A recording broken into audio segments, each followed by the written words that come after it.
as revealed in these two cases. It is critical to bring to justice the killers, their facilitators, and financiers involved in these assassinations.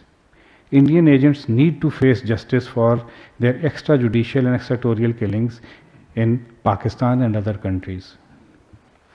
India must be held accountable internationally for its blatant violation of international law.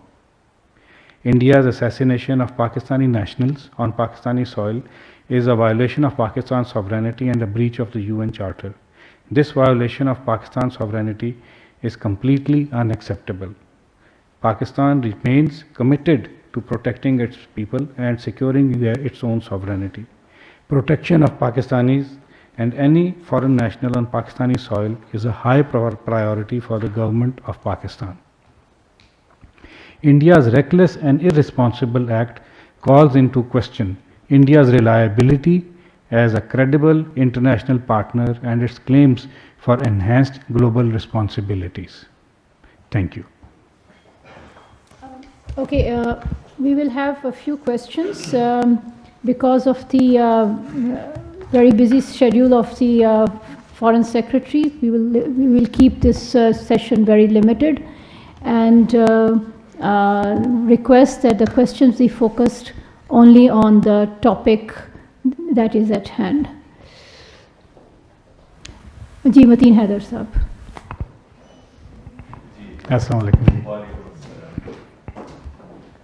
Thank you, Mr. Foreign Secretary. This is an extraordinary network that you have shared information on Indian terrorism and proxy networks. What's the evidence of these killings that took place in Pakistan and how these killings connects to the government of India? Do you have some more evidence and details? Please share. Thank you. The evidence is quite extensive.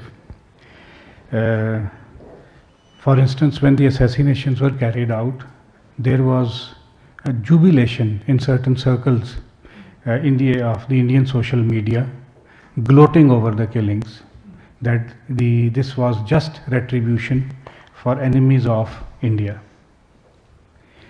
There is also evidence of linkage of these killings with the Indian agent Yogesh Kumar and the Ashok Kumar Anand. There are confessional statements of Umair and the other gentleman who has carried out the second assassination and their facilitators, and they have pointed the Pakistani authorities out to other members of the network who are now in our custody. We also have evidence of financial transactions, communications, and thus establishing a link between these Indian masterminds and the various facilitators and then the actual criminals who carried out the acts. Taken together, this is a fairly comprehensive package of evidence which clearly points out to the involvement of these Indian agents, we believe at the behest of their state, to carry out these assassinations on the territory of a sovereign state in complete violation of international law. And then there is the general atmosphere about this. We are not the only ones saying this. There is evidence also which the Canadian authorities have shared, and there is also news of the United States where another agent, Indian agent, has been caught trying to conduct a similar activity there. So taken together, it is fairly clear what India is doing in complete violation of international law.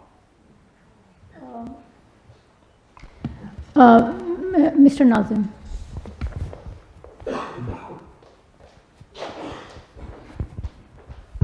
Thank you, ma'am. This is Mohammed Nazim from Anadolu Agency. Do you think are these killings in Pakistan linked to similar events in USA and Canada? So have the investigators found any similarities in these killings in Pakistan?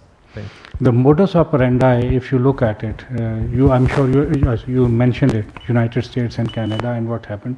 The modus operandi seems quite similar, that instructions are received by Indian agents, we believe, from their headquarters back home.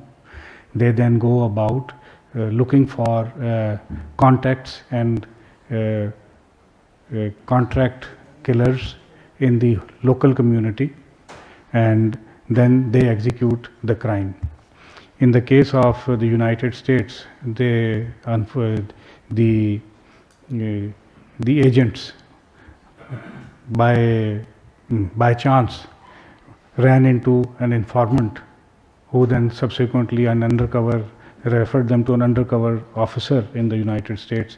But the modus operandi seems to suggest that yes, there is a similarity in how these assassinations are being carried out.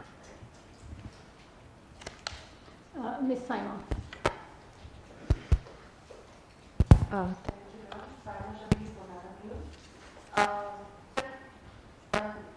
According to investigations, how much information you can share with us about these Indian nationals?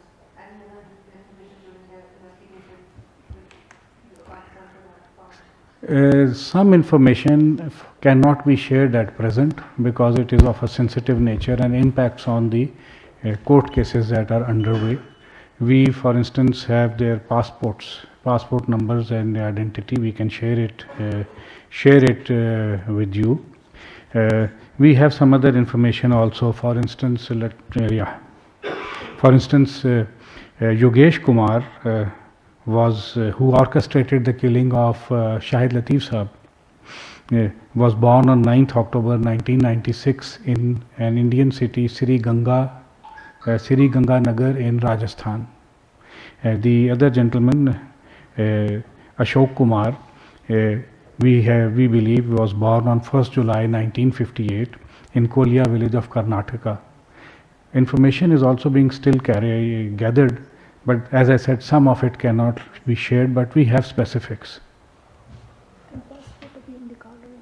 Okay.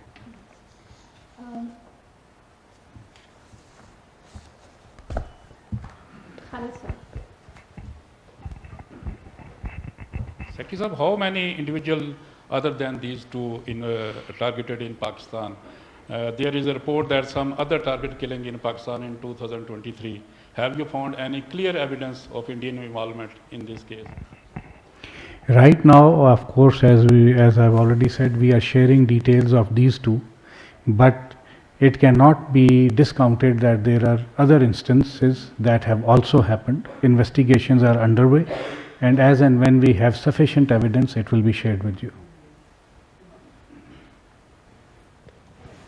We don't have time for many questions. Ali Hussain from Business Recorder. Ji, thank you. This is Ali Hussain representing Business Recorder. You have just highlighted as to how the Indian intelligence agencies are committing these assassination campaigns now across the world now. Are the Pakistani authorities aware of any such threat in future to Pakistani citizens? Will the law enforcement agencies be able to take on such kind of threats to Pakistani citizens? Thank you. Following these incidents, of course, we have increased our vigilance. Knowing that now Pakistan is a clear target of Indian activities of this nature, our agencies and various other departments and ministries are exercising extreme vigilance. We do not discount the possibility that there may be other targets of Indian activities. To the extent possible, the Pakistani state will do everything that it can to protect its citizens. Where it has evidence, of course, the individuals will be informed that they need to exercise caution. We are doing everything that a sovereign state needs to do to protect its citizens in the face of this absolutely lawless criminal behavior. Actually, we have to finish at 5:30. That's why this was the last question. My apologies, because there is an important meeting there for which the Foreign Secretary has to go. Our apologies. This was really the last question. Thank you very much. I am really grateful for your time, please. Thank you very much.